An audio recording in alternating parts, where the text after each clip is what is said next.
You just wiggle your arms up in the air and have a seat.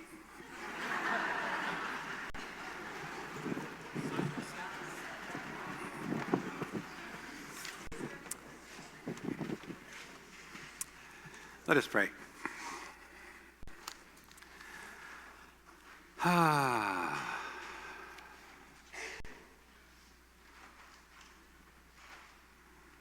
Some of us think we're boring. We've lost our curiosity. We're dry as dust. May your word, through word, song, and silence, awaken us. Awaken us anew. Amen. I wasn't kidding when I said I had a fascination with monkeys when I was a kid. In fact, in Charlotte's bedroom, she has that chimp, my favorite stuffed animal that's about 55 years old. My childhood trauma was my elder brothers throwing it down the stairs, and me running down and picking it up, and my mother handing me a needle and thread and me sewing it back together. It is indeed a very marked chimp that I didn't even bring today because I was afraid somebody would steal it. I need that chimp in my life. Here's the funny thing. When you gave us the books you wanted to look at, we didn't pick them. You guys gave them and invited us to look at them. Curious George was one of them.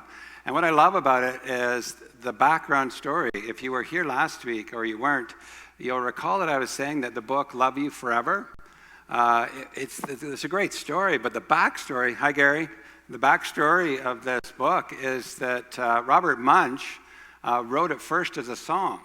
And he wrote it as a song because he was filled with grief. He had stillborn babies and miscarriages in his family.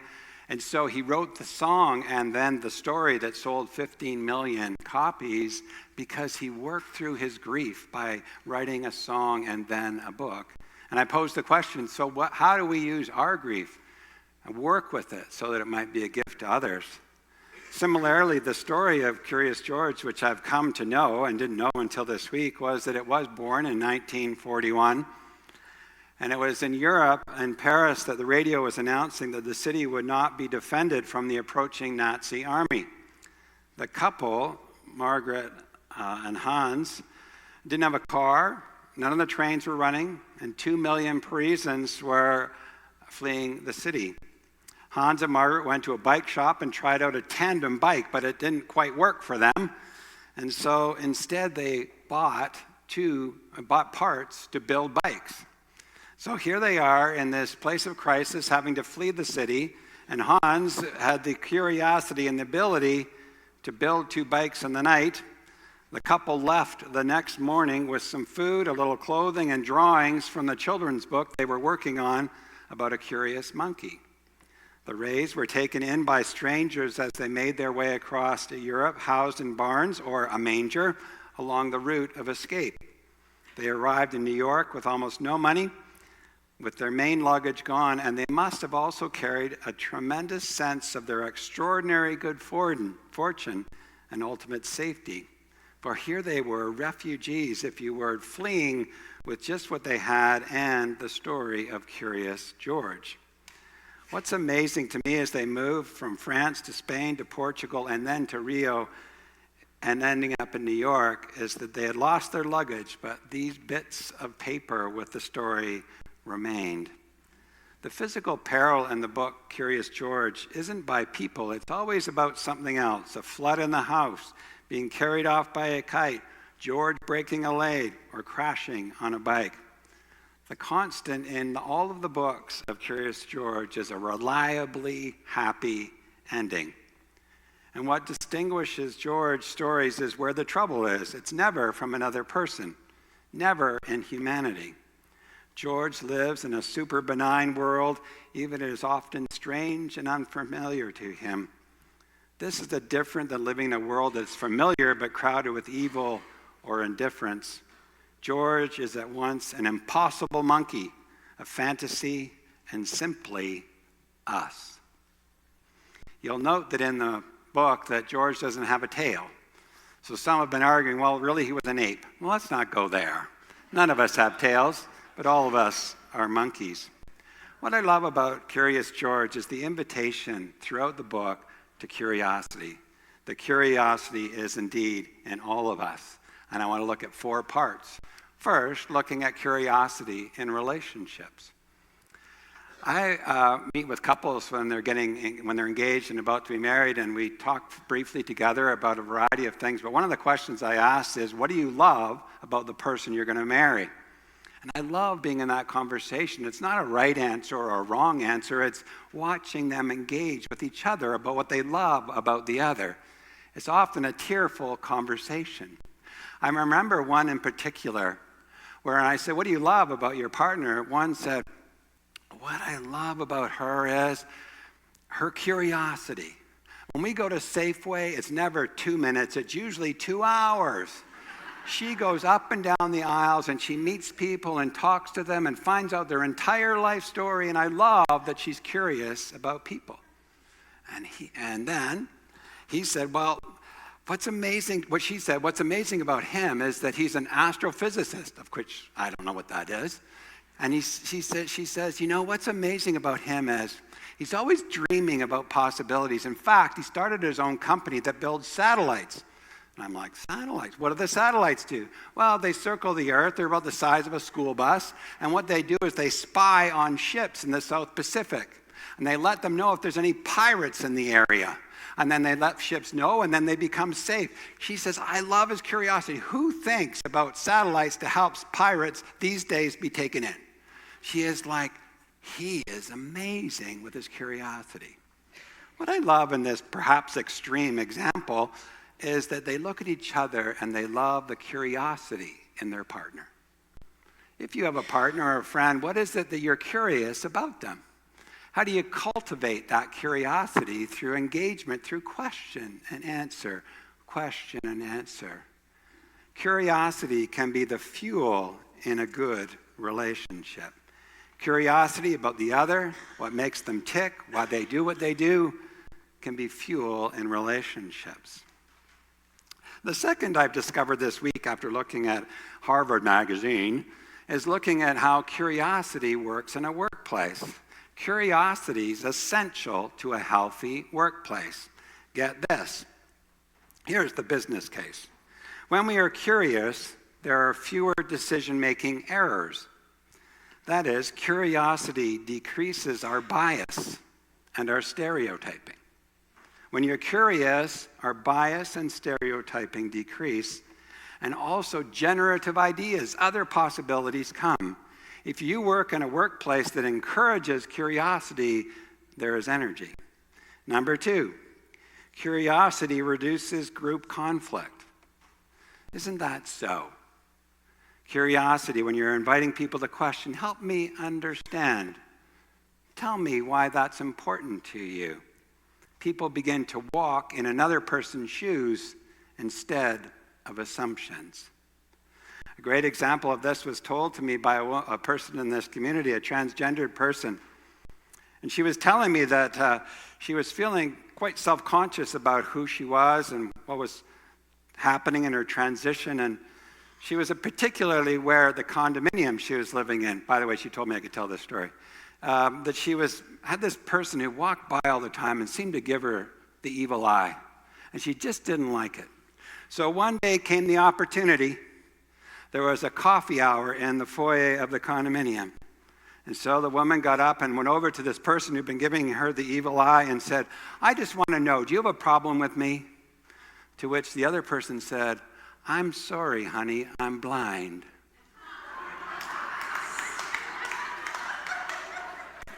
I can't see you. To which Vanessa burst into laughter at herself, saying, isn't that so amazing how I judged, and then through that simple question, openness came. You see, sometimes questions work that way. The third thing, in workplaces, there's often greater innovation. We view tough situations creatively. We are less defensive. We are less aggressive. And there's often better performance in workplaces that are creative. I don't know about you, but is your workplace one that encourages creativity? That invites you to think differently, to look outside the box or even inside the box? How does creativity work in your workplace? How might you foster it? Number 3, the church. The church has to be a place of curiosity.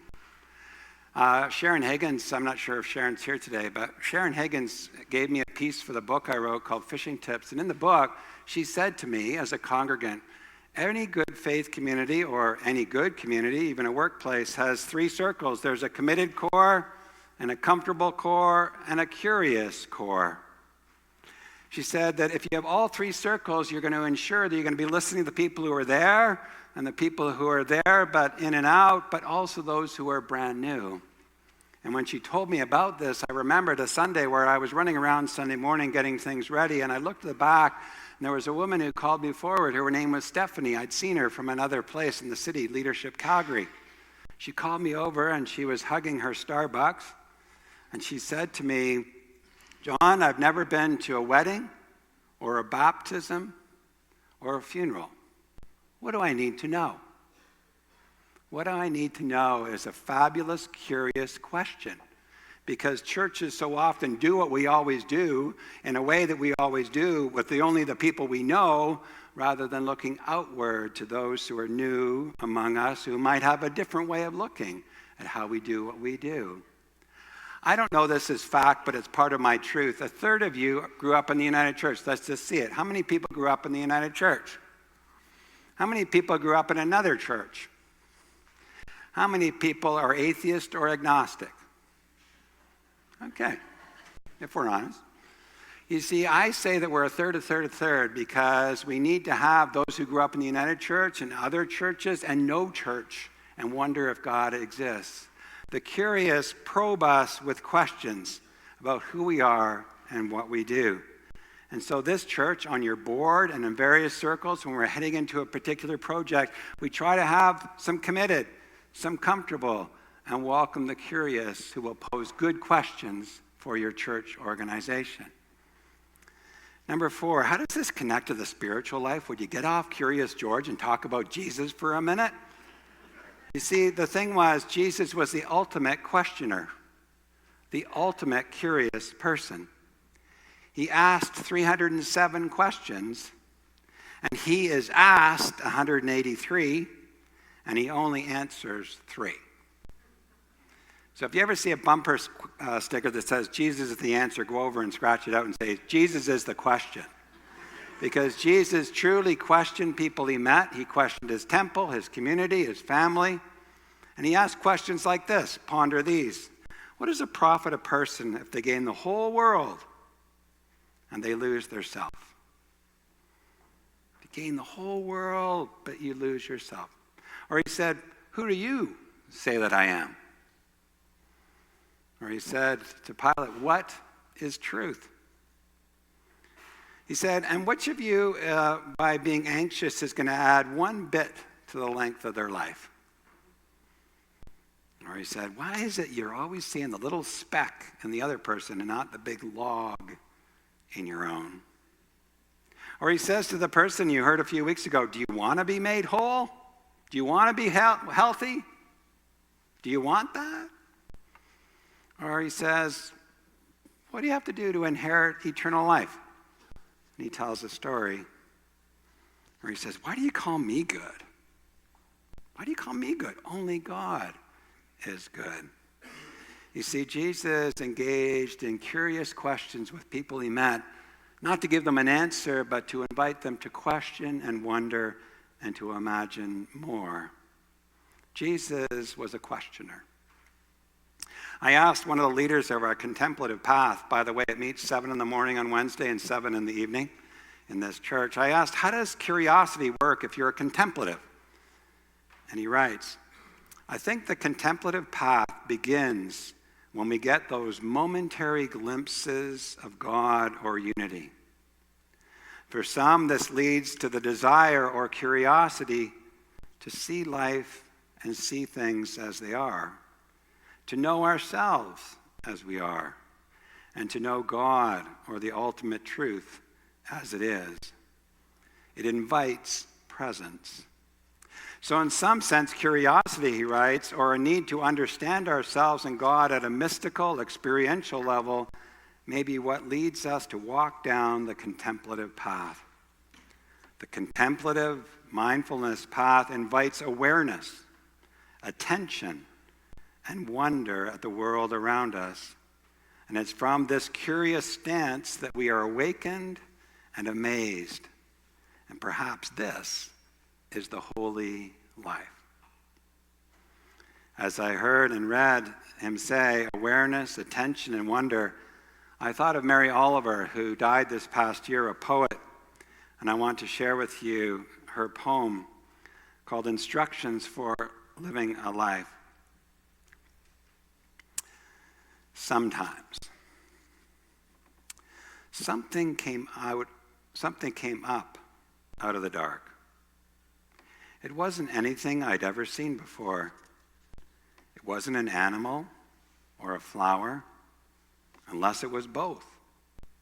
Something came up out of the water, a head the size of a cat, but muddy and without ears. I don't know what God is. I don't know what death is. But I believe they have between them some fervent and necessary arrangement. Sometimes melancholy leaves me breathless. Later, I was in a field full of sunflowers. I was feeling the heat of the midsummer. I was thinking of the sweet electric drowse of creation. When it began to break, in the west, clouds gathered, thunderheads.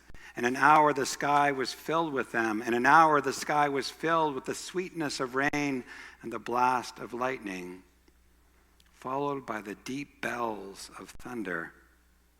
Water from the heavens, electricity from the source, both of them mad to create something.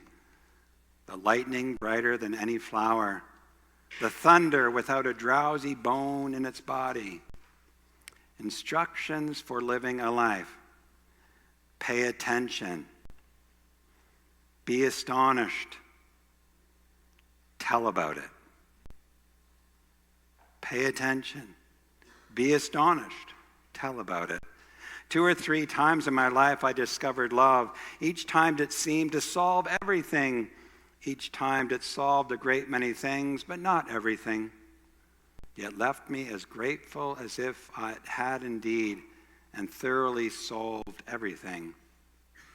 God, rest in my heart and fortify me. Take away my hunger for answers. Let the hours play upon my body like the hands of my beloved.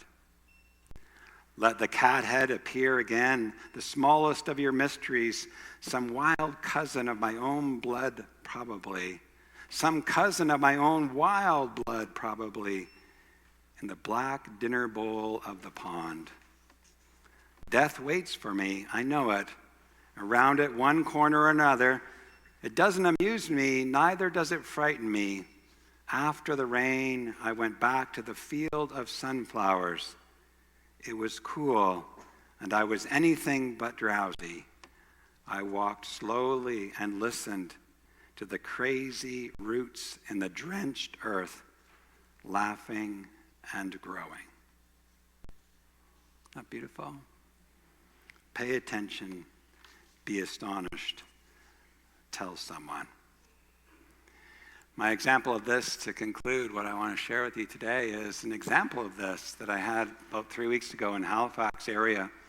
I was down at a meeting and a gathering. We were staying at a farm, and the man who owned the farm was a Buddhist. And he leads leadership workshops, and he takes people out into the woods. But in particular, he takes people out into the woods at night. And so we asked for some volunteers, and there were 4 of us who wanted to be part of this experience, to walk in the dark. So at about 10 o'clock, we went, and we stood and sat around a fire from 10 to 11 as we talked about this practice he has of taking people out into the woods at night. And then he donned on each one of us a white T-shirt. And we were to walk about 40 yards from each other. We were not to speak to anyone. We were simply to walk in a way that would look ahead and see the little bit of light and follow toward it. You could not see your feet or below your feet. All you could see was that gray of a dark night. And so we headed off first for 15 minutes, very slowly. Before we left, he said that you'll hear 50% of the animals that are in the woods. They will see you. You won't see them. And we walked through the woods, twisting and turning, always looking just for that little bit of light ahead of us. And then after 15 minutes, we came to a spot, and he put up his hand, and we all filed in. He said, now I want you to walk into the woods for 20 minutes, as far as you want, and sit down by yourself. And so we all darted off very slowly, the path, to find a spot to sit and listen. And you could, as you walked, hear a twig break or a rustling over here, and found a place to sit for the 20 minutes that seemed like 20 years. And then through a calling us back, we came back and we continued the next 20 minutes until we were at the edge of a meadow, and we were invited to walk up this hill. And it was an amazing thing to watch people walk up the hill and meet at the top 20 minutes later. And then the invitation to walk again back through the woods to the fire. And when we got back to the fire, we stood in silence for 10 minutes. There was something about being terrified and in awe and in wonder walking in the dark. And I'm still wondering about that as a metaphor for where I am personally in my life right now. Walking in the dark, looking for a little bit of light to get me to the next step and the next spot along the way. You see, curiosity is what invites us to take that step and to trust and to pay attention and to be astonished. And if you're lucky, tell someone. Curiosity is central to our life and to our faith. And Curious George reminds us of that. I suspect this curiosity doesn't evolve out of us. We simply allow it to grow out of us, whether we have a tail or not. Pay attention. Be astonished. Tell someone. Amen. Invite us to our final hymn, and then invite you to stay for breakfast if you like. Teach me, God, to wonder.